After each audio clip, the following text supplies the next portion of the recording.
Merci, Monsieur le Président, mes chers collègues. Divers courants philosophiques inspirent les différents groupes politiques de notre Assemblée régionale.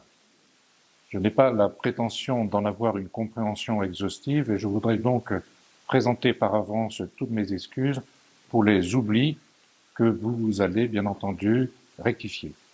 Mais en y regardant de près, force est de constater qu'entre les références à Emmanuel Mounier et le personnalisme communautaire, entre l'écologie chrétienne de Teilhard de Chardin, entre le déterminisme sociologique porté par Pierre Bourdieu, notamment dans son ouvrage La misère du monde, entre Jacques Ellul et Ivan Illich, théoricien de l'écologie, entre Égard Morin, avec qui nous conservons le lien avec la théorie convivialiste, écologiste et sociale, notre Assemblée est presque comme portée par la nécessité absolue de considérer nos désaccords comme autant de pépites et comme autant de véritables opportunités qui permettent de faire avancer le bien commun. C'est pour cela que nous pensons, en ce début de session, que le plan de refus de la misère recevra de notre Assemblée, dans sa plénitude, le bon accueil qu'il mérite. Merci à Régine Rouet d'avoir concrétisé cet accord programmatique qui deviendra aujourd'hui, j'espère, le projet de notre Assemblée et notre région Bretagne.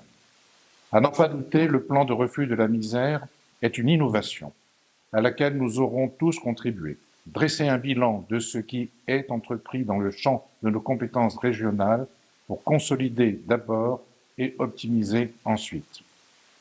Il s'agit alors, conformément aux convictions philosophiques qui peuvent nous animer les uns et les autres, de ne pas appréhender les personnes en difficulté du point de vue de leur soi-disant carence, mais du point de vue de leur capacité à agir dans notre société, comme ont pu nous l'apprendre l'association ATD Carmonde ou encore le Secours populaire qui seront présents dans notre Assemblée cet après-midi.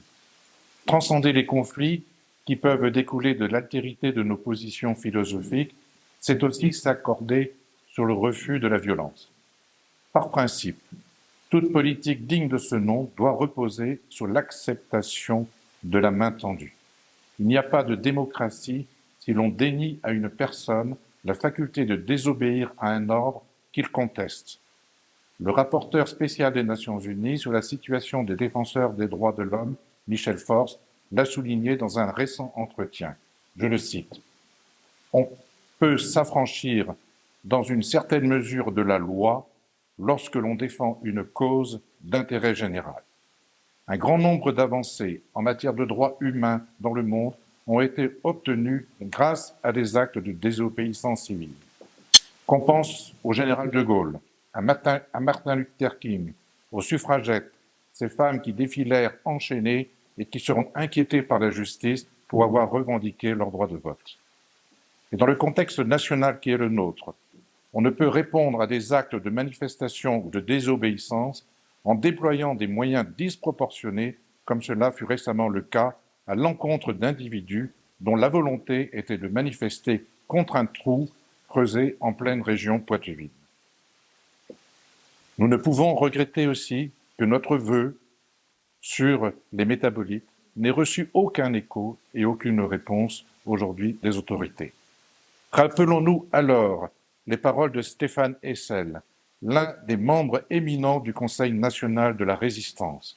Quand la légalité n'est pas au rendez-vous, c'est la légitimité qui s'impose. Indignez-vous.